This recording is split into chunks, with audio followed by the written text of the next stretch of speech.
Sakal Gunarnavasha Vande Guru Sri Charanaravindan.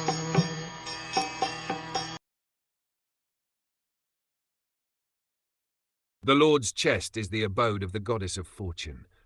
His moon-like face is the drinking vessel for eyes which hanker after all that is beautiful. His arms are the resting places for the administrative demigods, and his lotus feet are the refuge of pure devotees who never talk or sing of any subject except his lordship.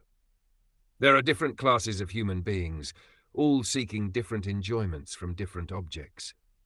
There are persons who are seeking after the favor of the goddess of fortune, and for them the Vedic literatures give information that the Lord is always served with all reverence by thousands and thousands of goddesses of fortune at the Chintamani Dham, the transcendental abode of the Lord, where the trees are all desire trees, and the buildings are made of touchstone. The Lord Govind is engaged there in herding the Surbi cows as his natural occupation. These goddesses of fortune can be seen automatically if we are attracted by the bodily features of the Lord. The impersonalists cannot observe such goddesses of fortune because of their dry speculative habit, and those who are artists, overtaken by the beautiful creation, should better see to the beautiful face of the Lord for complete satisfaction. The face of the Lord is the embodiment of beauty. What they call beautiful nature is but his smile, and what they call the sweet songs of the birds are but specimens of the whispering voice of the Lord. There are administrative demigods in charge of departmental service of cosmic management, and there are tiny administrative gods in the state service. They are always afraid of other competitors, but if they take shelter of the arms of the Lord can protect them always from the attacks of enemies.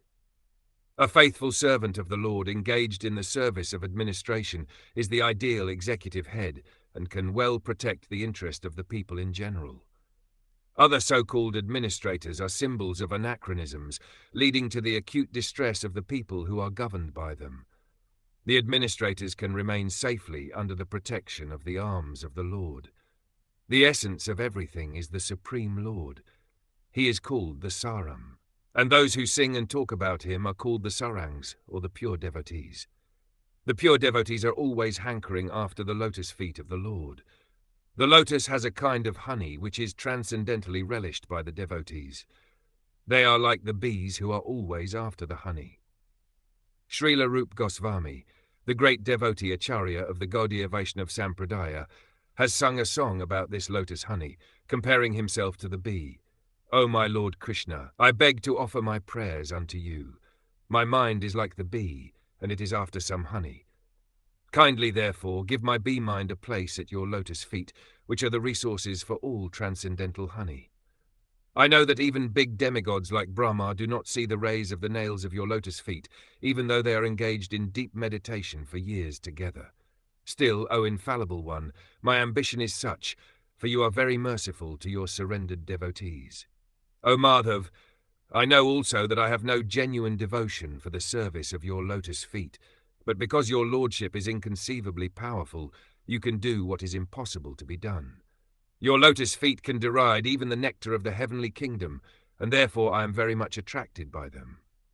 O Supreme Eternal, please, therefore, let my mind be fixed at your lotus feet, so that eternally I may be able to relish the taste of your transcendental service. The devotees are satisfied with being placed at the lotus feet of the Lord, and have no ambition to see his all-beautiful face, or aspire for the protection of the strong arms of the Lord. They are humble by nature, and the Lord is always leaning towards such humble devotees.